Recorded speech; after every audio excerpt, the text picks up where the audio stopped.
Billy's premonition. Billy's soul knew the predator was coming before anyone else did. In the 1987 film Predator, Billy, played by Sonny Landham, demonstrates an almost supernatural awareness of the alien hunter stalking Dutch's team. The theory suggests Billy's Native American spiritual connection allowed him to sense the predator's presence on a level his teammates couldn't access. Throughout the film, Billy exhibits unusual behavior. He's the first to notice something wrong in the jungle, stopping mid-step and scanning the trees with intense focus. When the team discovers the skinned bodies of their predecessors, Billy's reaction is visceral and immediate, suggesting he understands they're facing something beyond normal human threats. His famous line, "There's something out there waiting for us, and it ain't no man," indicates knowledge that goes beyond tactical assessment. The most compelling evidence comes from deleted scenes and the original script, where Billy performs a spiritual ritual before his final stand, cutting his chest and throwing away his weapon to face the creature on equal terms. Fans argue this wasn't suicidal bravado, but a warrior's acknowledgement of a supernatural opponent. Billy's decision to face the predator alone on the log bridge, armed only with a machete, suggests he understood the nature of the hunt in ways his special forces training couldn't explain. His blood-curdling scream, heard echoing through the jungle, was meant to be both a war cry and a spiritual challenge. The theory proposes that certain humans, particularly those with strong spiritual or cultural connections to warrior traditions, can sense predator presence through means science can't measure: laughing death. The jungle hunter's mimicry of Billy's laugh in the final confrontation wasn't random. After defeating Dutch and playing back Billy's distinctive laugh, the predator created one of cinema's most chilling moments. The theory explores what this meant. Throughout Predator, the alien hunter records and mimics human voices, from "over here" to "turn around." But Billy's laugh is the only sound it chooses to replay during the climactic battle. Some fans argue this was simple mockery, the predator taunting Dutch with the voice of his fallen comrade. Others suggest it represented respect, the hunter honoring a worthy opponent who faced him bravely. The most interesting interpretation proposes that the predator was attempting to understand human humor and courage in the face of death. Billy's laugh, heard just before his final stand, represented defiance and acceptance simultaneously. By recording and studying it, the predator demonstrated intelligence beyond simple hunting instinct. The creature wasn't just collecting trophies, it was analyzing human psychology and emotional responses to mortal danger. This theory gained support from later films, showing predators studying their prey's behavior and communications. The laugh also serves another purpose in the theory. It proves the predator had been watching and listening to the team for extended periods, learning their personalities and relationships before striking. Spine collection. Predators rip out spinal columns and skulls, but why this specific trophy? The theory examines possible cultural, biological, and spiritual reasons behind the franchise's most iconic imagery. From a practical standpoint, the spine and skull contain the central nervous system, potentially allowing predators to study prey neurology. The spinal column's trophy value might relate to it representing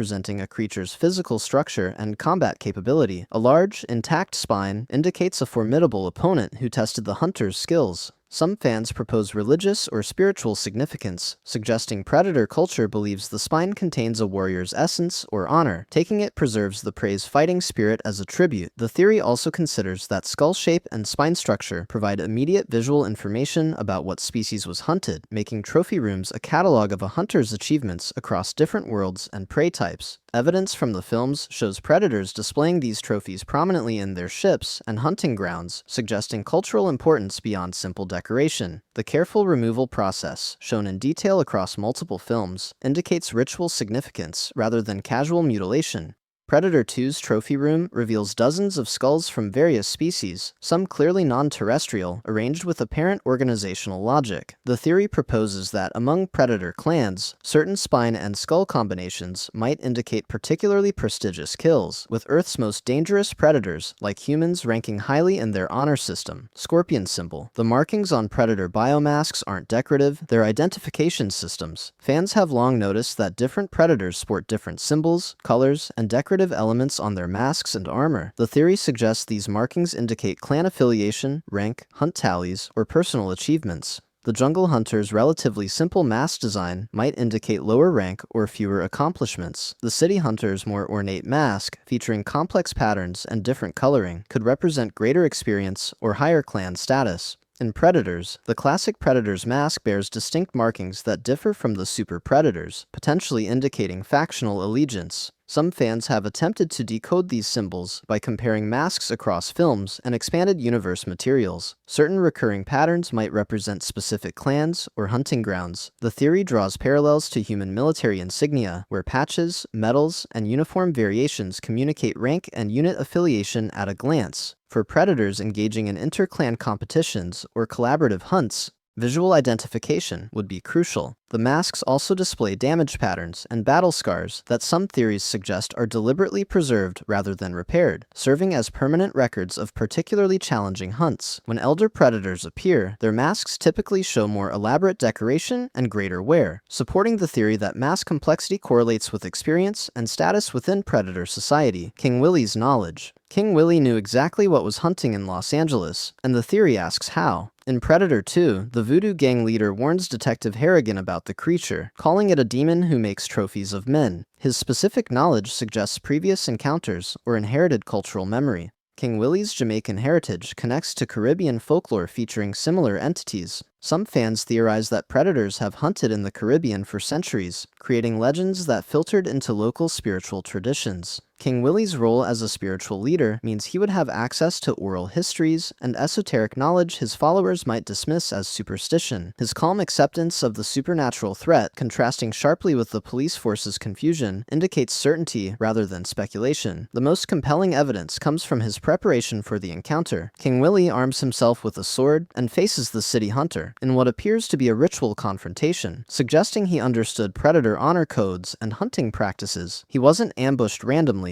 but deliberately placed himself in the predator's path, possibly attempting to protect his community by offering himself as a worthy opponent. The theory proposes that King Willie's knowledge came from documented encounters in Caribbean history, where predators hunting during the colonial era left enough evidence to create lasting cultural memories. His death, while brutal, follows predator patterns of respecting armed opponents who face them directly. The city hunter's decision to take King Willie's skull indicates the gang leader qualified as a trophy-worthy kill, validating his warrior status. Before we continue, if you're into this kind of content, I make videos like this regularly. A subscription would really mean a lot. Elder's intervention. The elder predator and his clan arrived on the city hunter's ship at the exact moment of his death. That timing wasn't coincidence. The theory explores whether they were monitoring the hunt, tracking a rogue hunter, or executing a planned extraction. In Predator 2, after Harrigan kills the city hunter, the ship's interior suddenly fills with multiple predators who decloak simultaneously. Their immediate presence suggests they were already aboard or very close by. If they were present the entire time, why didn't they intervene during the hunt? The theory proposes several possibilities. First, they might have been observing the city hunters' performance as part of a ranking system or coming-of-age ritual, only authorized to intervene after his death. Second, they could have been tracking him because he had violated hunting protocols, as evidenced by his kills of unarmed civilians throughout the film. His increasingly reckless behavior might have prompted clan oversight. Third, the elder's gesture of giving Harrigan the 1715 flintlock pistol suggests this was a planned diplomatic moment, not an emergency response. The elder's body language and the clan's disciplined behavior indicate this was a formal ceremony they came prepared to conduct. The theory gains weight when considering the city hunter's aggressive hunting in the middle of a densely populated city during a heat wave. This wasn't a discreet hunt in remote wilderness, but a high-exposure operation that risked revealing predator existence to humanity at large. The elder and his clan might have been damage control, arriving to retrieve their hunter and assess whether the breach required further action. Harrigan's victory and the elder's acknowledgement of it prevented potential retaliation, establishing mutual respect between species. Harrigan's gift. The 1715 flintlock pistol connects 3 centuries of predator activity on Earth. When the elder predator gives Lieutenant Harrigan this antique weapon at the end of Predator 2, it raises massive questions about predator history on our planet. The pistol bears the inscription Raphael Adelini, 1715, indicating it belonged to a pirate or sailor from that era. How did predators acquire it? The theory, now partially confirmed by Prey, suggests that predators have been hunting on Earth for at least 300 years, collecting trophies and artifacts artifacts from worthy human opponents. The pistol likely came from a hunt in the Caribbean during the golden age of piracy, where a predator encountered Raphael Adelini in combat. Adelini's skill as a warrior impressed the hunter enough to take his weapon as a trophy rather than his skull, suggesting the pistol itself represented the man's honor. For over 270 years, this pistol remained in predator possession, eventually becoming a clan artifact of such significance that an elder carried it personally. The decision to give it to Harrigan wasn't casual, but deeply meaningful. By presenting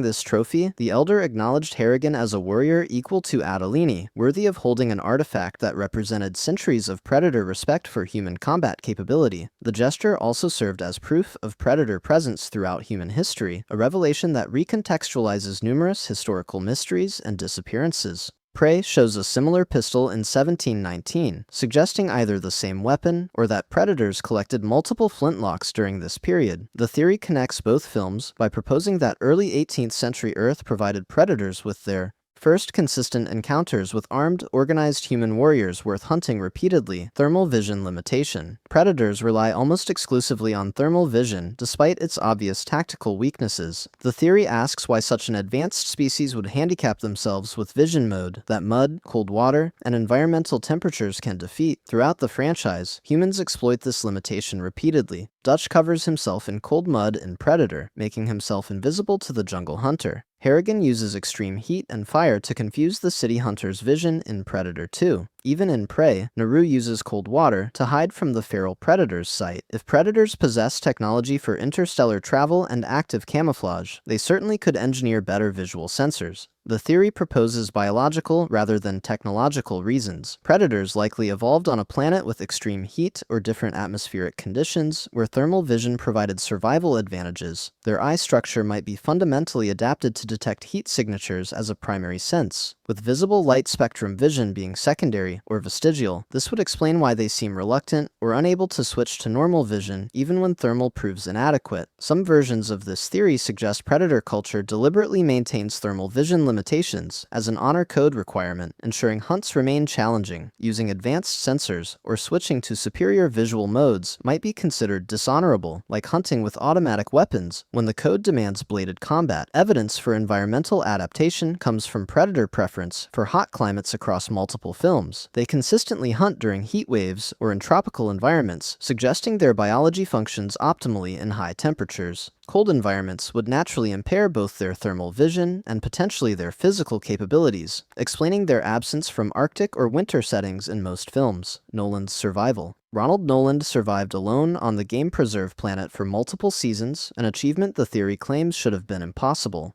In Predators, the group discovers Noland, played by Lawrence Fishburne, living in a crashed predator ship and scavenging equipment from dead hunters. When asked how long he's been there, Noland estimates around 7 seasons, though he's uncertain of the exact time. His survival raises questions about the planet's true purpose and predator hunting practices. Noland explains he's been hiding, avoiding detection, and occasionally killing predators to steal supplies. The theory debates whether predators genuinely couldn't find him or whether they allowed him to survive. One interpretation suggests Noland's survival was accidental, that the planet's size and multiple hunting grounds meant he could hide in areas between active hunting zones. His knowledge of predator patrol patterns and ship locations indicates years of careful observation and extreme caution. However, another interpretation proposes that predators knew exactly where Noland was and permitted his survival because he had become part of the ecosystem. His presence created an additional challenge for new prey dropped on the planet, a human who knew the terrain and predator tactics and might ally with or betray fresh arrivals. Noland's psychological deterioration supports both theories. His paranoia, hoarding behavior, and ultimate betrayal of Royce's group suggests someone who survived through ruthless pragmatism and luck rather than skill alone. The theory notes that Noland dies relatively easily once exposed to direct predator attention, suggesting his survival was based on avoidance rather than combat capability. His existence proves long-term survival is possible, but requires abandoning humanity and honor, becoming more prey animal than warrior. Crucified Predator. The tortured classic predator strung up on the game preserve planet reveals civil war among predator clans.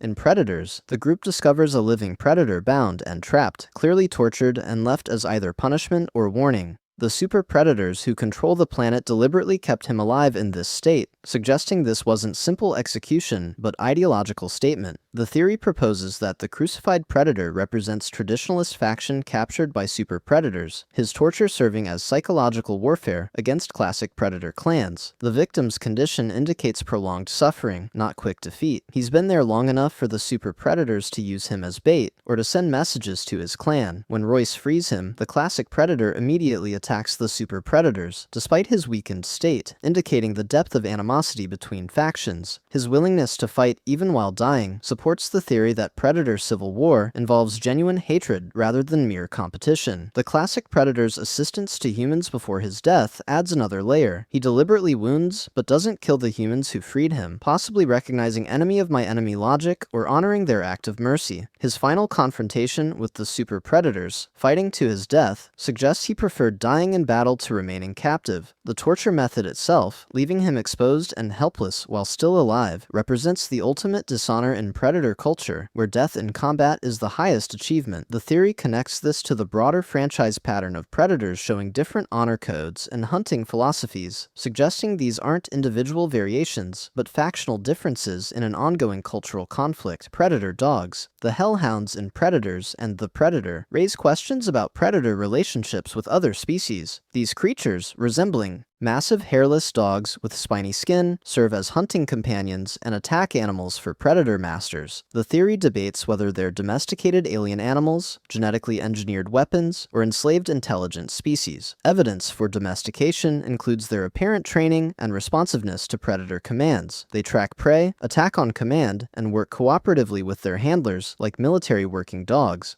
This suggests a long-term selective breeding relationship similar to humans and dogs on Earth. However, their alien appearance and aggressive nature could indicate genetic engineering rather than natural evolution. Predators demonstrated interest in DNA manipulation in The Predator, suggesting capability to create or modify species for specific purposes. The hell-hounds might be designer organisms bred specifically for tracking and combat, explaining their extreme aggression and lack of self-preservation instinct. The darkest interpretation proposes they're intelligent beings enslaved through technology or conditioning, reduced to beast-like roles despite potential sapience. Their appearance on the game preserve planet in Predators suggests they're standard equipment for predator hunting parties, not unique to one clan or hunter. The theory notes that predators show no affection or bond with these creatures, treating them purely as tools. When hellhounds die, their predator handlers show no emotional response, contrasting with how humans typically react to losing animal companions. This suggests purely utilitarian relationships rather than interspecies bonding, supporting either the engineered weapon or enslaved species theories over simple domestication. If you found this interesting, consider subscribing so you catch all future uploads. Thanks for watching.